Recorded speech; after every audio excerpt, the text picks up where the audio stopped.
So out of our 250 clients, which include corporate executives, doctors, lawyers, business owners, accountants, these are really well-educated, really successful and high-earning individuals. Something we hear all the time is, oh, this person's very smart, they're very successful, they don't need financial advice. That could not be further from the truth.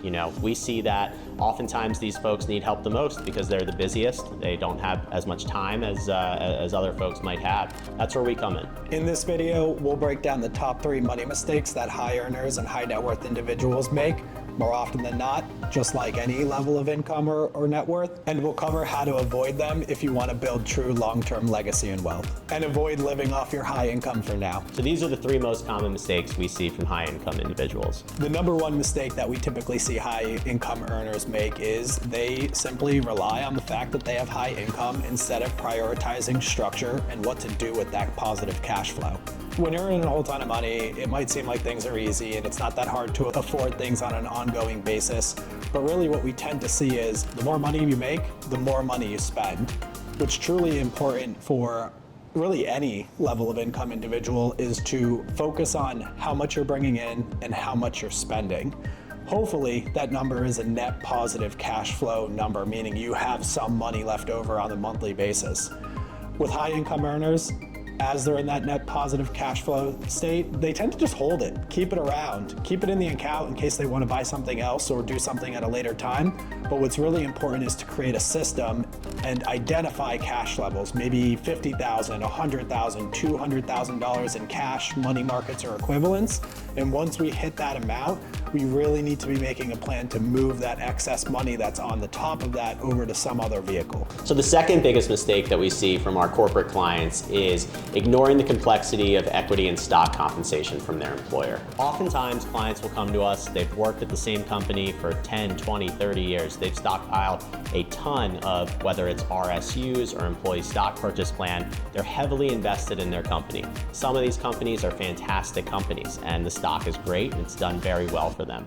A hurdle that we run into all the time, there's actually 2 major hurdles that we run into all the time. One is over concentration in one position. What happens if that stock falls? What happens if you really need it and the stock's been tanking and now you're selling at a low point? The second biggest obstacle is your capital gains situation.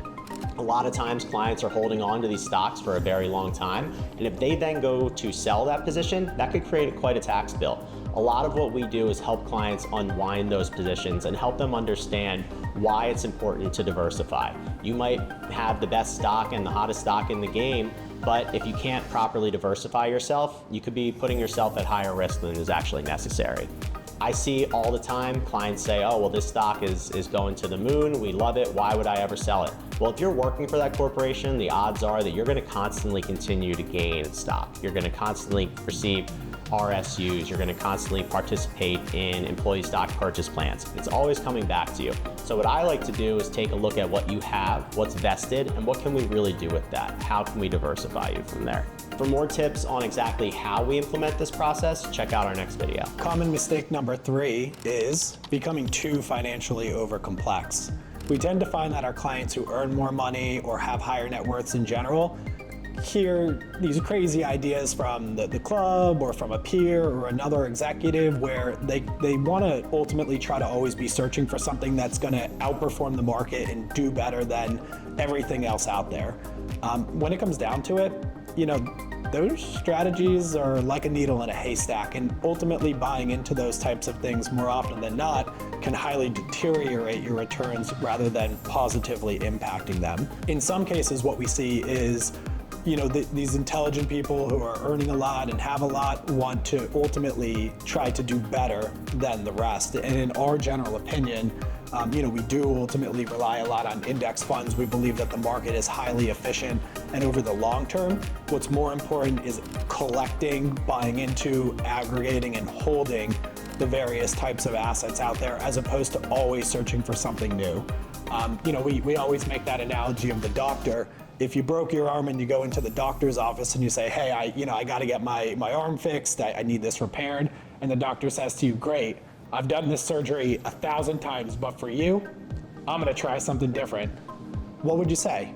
We want to do things that are proven, repeatable, and successful over the long term. So you're not alone. We see clients from different backgrounds, from different situations every day. It's our job. The good news is that whatever your situation is, it can be fixed. We're here to help. With having the right structure in place and a clear and concise plan, we can get you to your goals and make sure that you can achieve them. If any of these points resonate with you and you want to explore the next step, click the link below to learn more.